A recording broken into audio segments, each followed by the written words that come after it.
तब justice Madan Lokur B की bench भी 3 जजों की बेंच ने अरुण कुमार मिश्रा की बेंच का फैसला बदल दिया। मोदी है तो मुमकिन है सुप्रीम कोर्ट में भी होता है। 26 मई को सरकार बनती है, 26 मई को नरेंद्र मोदी की सरकार बनती है। 29 मई को ग्रामीण विकास मंत्री गोपीनाथ मुंडे से एक पत्रकार ने पूछा, आप बताइए इस नए कानून का आपका सरकार क्या करेगी? और गोपीनाथ मुंडे ने कहा कि हमारी सरकार तत्काल क्रियान्वयन करेगी। और 3 जून को कार में बैठे गोपीनाथ मुंडे केंद्रीय मंत्री, कार तेज चलती है और ड्राइवर ब्रेक मारता है और मंत्री मर जाता है। हमारा देश ऐसी दशा में पहुंच चुका है। अच्छा कानून बना और अच्छा कानून लागू करने वाला मंत्री को धरती से विदा कर दिया जाता है।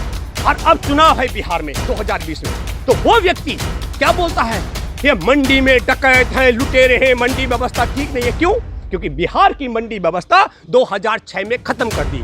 तब नशे में उस दिन था नरेंद्र मोदी, चरस गांजा अफीम के, कि अब जब कहा कि मंडी व्यवस्था में डकैत और लूटपट है, आप समझ रहे हैं। और चौथी बात, हमारे देश के अंदर इस मूर्ख और नालायक ने ताला बंद किया।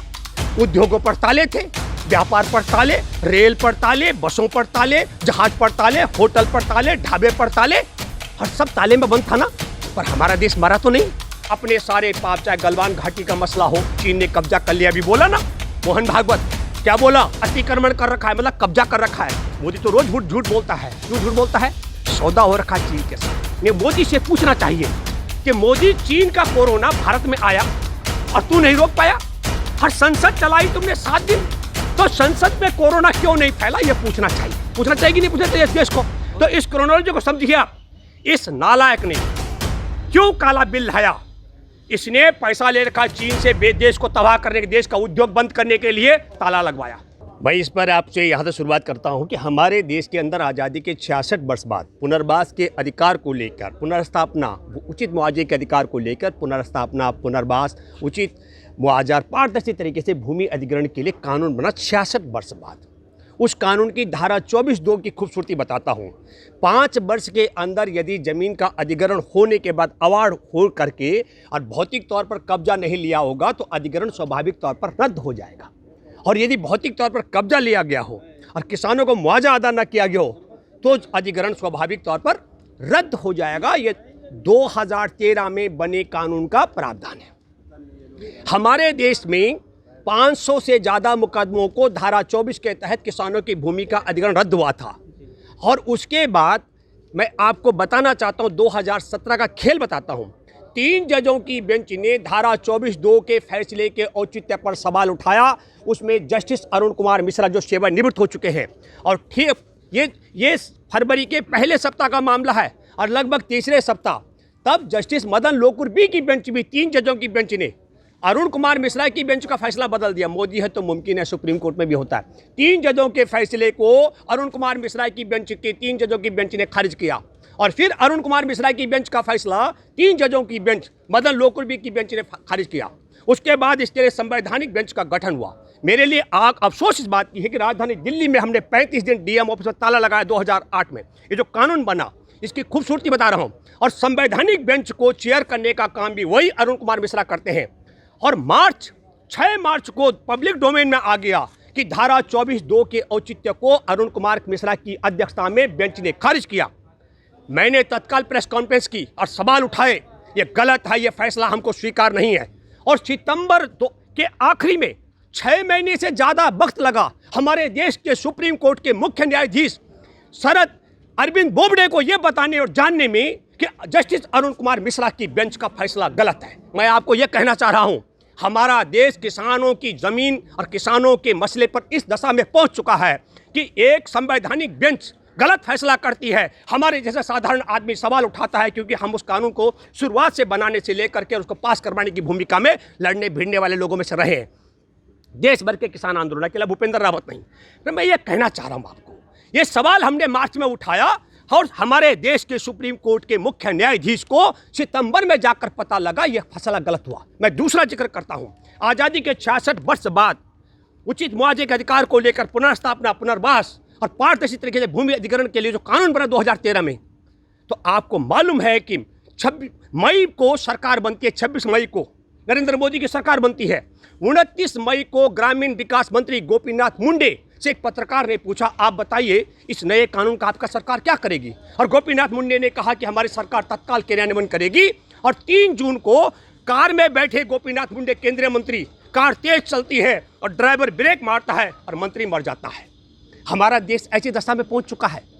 अच्छा कानून बना और अच्छा कानून लागू करने वाला मंत्री को धरती से विदा कर दिया जाता है। हमारे देश में अच्छा कानून बना धारा 24(2) और उसको खत्म करने के लिए जस्टिस अरुण कुमार मिश्रा जैसे जज गलत फैसला देते हैं। और जब हम सवाल उठाते हैं तो सुप्रीम कोर्ट में बैठे मुख्य न्यायाधीश को 7 महीने लगते हैं कि हाँ, ये फैसला गलत है। आप समझ रहे हैं मेरी बात को? तीसरी बात मैं बताना चाहता हूँ, बाबा साहिब के जन्मदिन पर 14 अप्रैल 2016 को हमारे देश का प्रधानमंत्री नरेंद्र मोदी हमारे देश के अंदर योजना लाया सारे देश की मंडियों को जोड़ने के लिए। और क्या बोला? ये मंडियों में ये किसानों के लिए लाभकारी है, ये आढ़तियों के लिए लाभकारी है, ये उपभोक्ताओं के लिए लाभकारी है। क्यों? तब चुनाव थे पश्चिम बंगाल में, आसाम में, तमिलनाडु में, पांडिचेरी में। आप समझ लीजिएगा, उन जगहों पर चुनाव थे जिन राज्यों में मंडी व्यवस्था मजबूत थी। और अब चुनाव है बिहार में 2020 में, तो वो व्यक्ति क्या बोलता है? ये मंडी में डकैत हैं, लुटेरे हैं, मंडी व्यवस्था ठीक नहीं है। क्यों? क्योंकि बिहार की मंडी व्यवस्था 2006 में खत्म कर दी। तो मैं आपके माध्यम से जो आपने कहा, दूसरा सवाल, हमारे देश का प्रधानमंत्री की कुर्सी पर बैठा शख्स 2016 में बाबा साहिब के जन्मदिन पर जब मंडी की व्यवस्था के लिए और क्या कहा, हमारे देश की सारी मंडियों को जोड़ेंगे। अभी तो बमुश्किल 1000 मंडी जोड़ पाए। और क्या है, तब नशे में उस दिन था नरेंद्र मोदी चरस गांजा अफीम के, कि अब जब कहा कि मंडी व्यवस्था में डकैत लूटपट है। आप समझ रहे हैं? और चौथी बात, हमारे देश के अंदर इस मूर्ख और नालायक ने ताला बंद किया। उद्योगों पर ताले थे, व्यापार पर ताले, रेल पर ताले, बसों पर ताले, जहाज पर ताले, होटल पर ताले, ढाबे पर ताले, और सब ताले में बंद था ना। पर हमारा देश मरा तो नहीं। और कैसे हुआ? हमारे देश में 30 जनवरी को कोरोना आया और 54 दिन तक कोई ताला नहीं लगा।